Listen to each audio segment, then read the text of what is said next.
Namaste guys, आप कैसे हो? मैं ठीक हूँ. Anyway, today is gonna be one of my favorite songs, and it was one of the first songs that someone introduced me when I was living in India.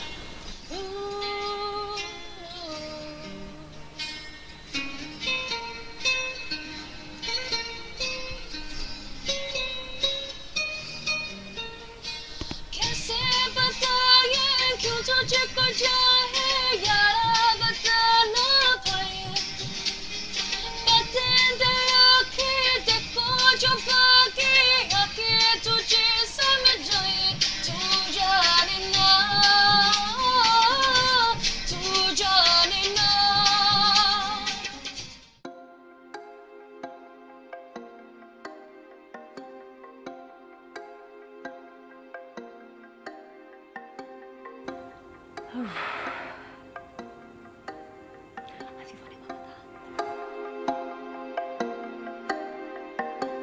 Basically, mae dad a mam adra fan de, be mae'n neud, beth sydd digwydd.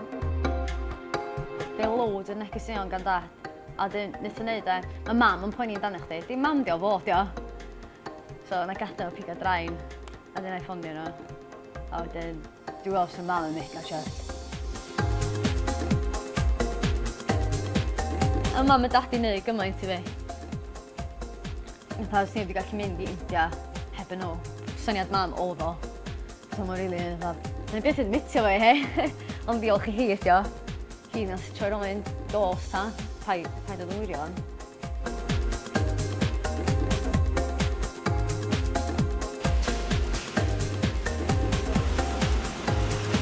Calo fi mynd. Ytha di bod yn mor can. Mor can. A boi'n dod yn y gosach yn fatha, oce, mae'n actually'n digwydd, 9 oed. O'n i yn cael work uniform i barod at gwaith, ac o'n i'n adeg smwdio'r trwsys i fod wel, mam na.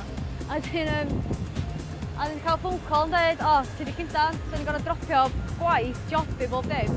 A just hopio'r tren i fama, sy'n fein.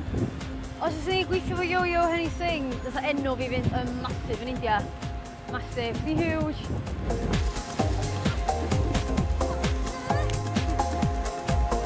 O'n i byth yn meddwl yn pan i'n 15 yn meddwl dwi'n dod yn canu India bach e. Ond o'n i'n byth yn meddwl i'n mynd i India, so... Pan i'n symud i India, o'n i'n just wrth y modd o'r lle gymaint. So o'n i'n a dwi'n licio'r ceforiaeth, dwi'n wrth y modd o. Rhai o'n o da, mae'r un o'n warthus.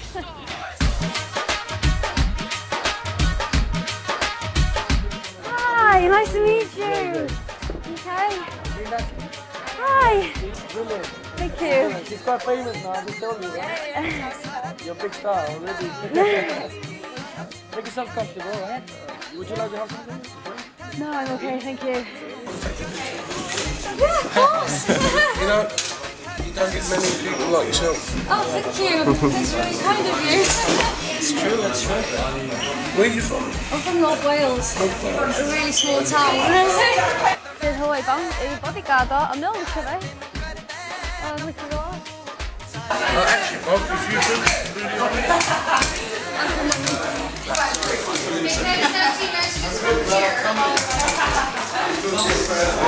I was actually watching it today, funny enough. Are you? Wow, awesome.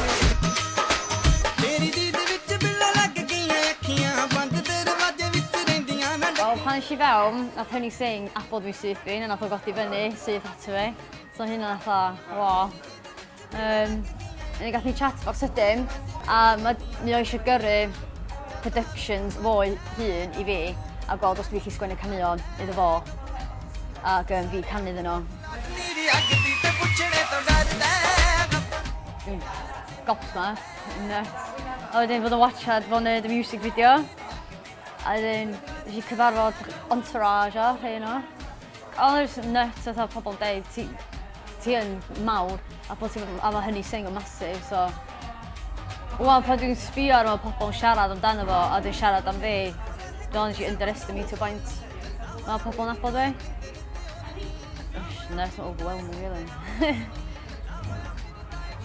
Yn Cymru, dwi'n gweld o'n o do. Dwi'n gweld cymuned llawn o bobl gwyn. So wedyn pan ti'n dod lawr yma, gweld pobl sy'n gweithio yn yr industry, a ma'n dweud bod nhw'n nabod fe, a mae rei pobl jyst eisiau cymryd details o beth, mae'n jyst yn met. So, ie, fatha rhywbeth dwi bod yn wytio am ys blynyddoedd, a mae'n jyst i pacio fyny allan yn lle. Siarad bod mam. Nuts. Yn dda fama, mae'n eistedd i gig fama, da lawr gwisio mewn ei music video. I Honey Singh, hwnna. Mae'n weird, fatha, yr leion yma, mae dad gymaint, a gwan. Fatha, even os o'n i'n mynd i Manchester fan hyn, yn mam a dad yn gorau fod yna, i fod yn yna i fi, a gwan ti'n gorau wneud o fan hyn. A dwi'n gwybod mae mam eisiau fod yna, ynddi. A dwi'n just fatha, so, os mae hyn yn mynd yn bellach, dwi'n definitely yn dod yn efo fe. Dwi'n dweud, byddai'n mynd o mam am weekend bach neis yma. Na, dwi'n edrych mlaen, dwi'n edrych am 9 ffordd.